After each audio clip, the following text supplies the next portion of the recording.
Hola, muy buenas.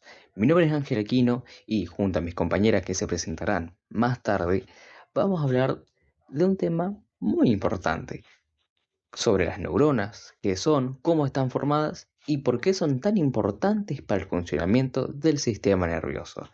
Yo estoy a cargo de dar la presentación de este trabajo.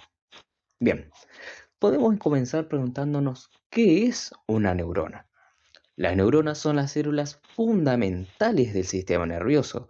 Son las encargadas de recibir, procesar y transmitir información mediante impulsos eléctricos y señales químicas. Gracias a ellas podemos pensar, movernos, sentir, recordar y reaccionar ante lo que nos rodea. Todo lo que hacemos y sentimos pasa en algún punto por una red de neuronas comunicándose entre sí. A finales del siglo XIX, el científico español Santiago Ramón y Cajal descubrió algo que cambió la historia de la neurociencia.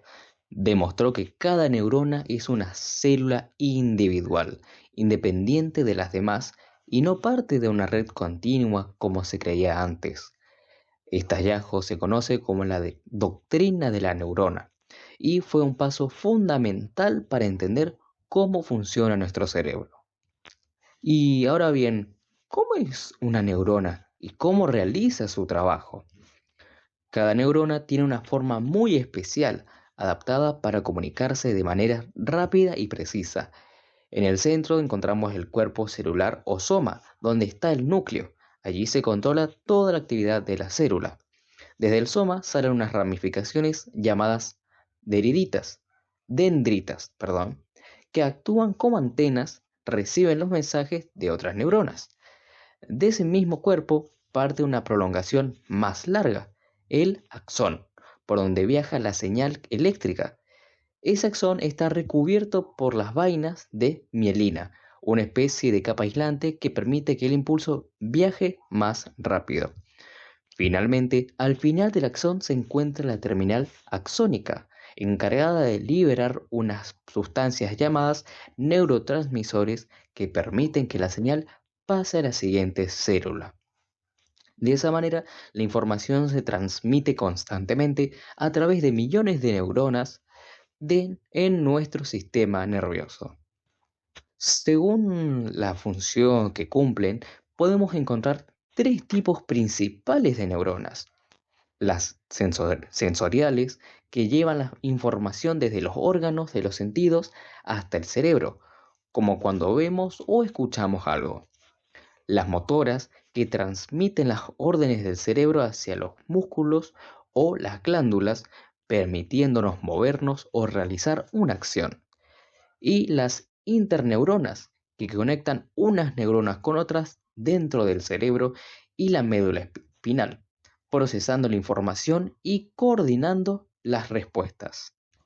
Además, también podemos clasificarlas según su forma. Existen las neuronas unipolares, que tienen una sola prolongación; las bipolares, con una dendrita y un axón; y las multipolares, que son las más comunes y poseen varias prolongaciones que les permiten comunicarse con muchas otras neuronas a la vez. Cada tipo de neurona cumple un papel específico en el complejo entramado del sistema nervioso. Ya que mencionamos la transmisión de una neurona a otra, mandar mensajes, ¿cómo ocurre eso? Todo esto ocurre con el proceso llamado sinapsis, que es el cual las neuronas se comunican unas hacia otras, donde neurotransmisores cruzan el espacio sinóptico, y podría resumirse en tres simples pasos. El primer paso es cuando el impulso eléctrico viaja por el axón; el segundo es la liberación química, que es cuando los neurotransmisores se liberan; y el tercer paso es la recepción, donde las dendritas reciben el mensaje de una célula a otra. Para dar un cierre a esta primera parte, podemos decir que las neuronas son las unidades básicas del sistema nervioso. Su estructura y su modo de comunicarse están diseñadas para hacer posible una red inmensamente eficiente y veloz, que permite que pensemos, sintamos, recordemos y actuemos casi de forma instantánea. En la próxima parte de la presentación vamos a profundizar en cómo se comunican entre sí a través de la sinapsis y los neurotransmisores, un proceso fascinante que da vida a toda nuestra actividad mental y conductual. Hola, mi nombre es Melissa y en esta segunda parte voy a explicar cómo las neuronas se comunican entre sí mediante un proceso llamado sinapsis y cómo funciona la neurotransmisión química. La sinapsis es el punto de contacto funcional entre una neurona y otra, o entre una neurona y una célula efectora, como fibra muscular. Sin embargo, las neuronas no se tocan directamente, entre ellas hay un pequeño espacio llamado hendidura sináptica por donde se transmiten los mensajes.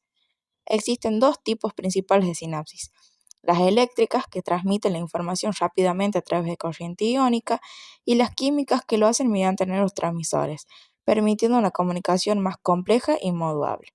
En la neurotransmisión química, la neurona que envía el mensaje se llama presináptica y la que recibe postsináptica. Cuando un impulso eléctrico llega al final del axón, las vesículas sinápticas liberan neurotransmisores que atraviesan la hendidura cinética y unen a receptores de la neurona siguiente. Esta unión genera una señal eléctrica en la célula receptora, lo que permite que la información continúe su recorrido. Al finalizar, los neurotransmisores pueden reciclarse, degradarse o reabsorberse para mantener el equilibrio químico. Como vemos, la sinapsis es un proceso asombroso que transforma impulsos eléctricos en mensajes químicos, garantizando la comunicación entre millones de neuronas. En la siguiente parte veremos cómo se genera el impulso eléctrico que inicia todo este proceso. Hola, soy Agustina y en esta tercera parte vamos a ver qué es el potencial de acción y cuáles son sus principales neurotransmisores que intervienen en la comunicación neuronal. Para que la neurotransmisión ocurra, eh, primero debe generarse un potencial de acción. Esto es un cambio rápido de la carga eléctrica de la membrana de la neurona. Cuando la neurona está en reposo, tiene una diferencia de carga entre su interior y su exterior.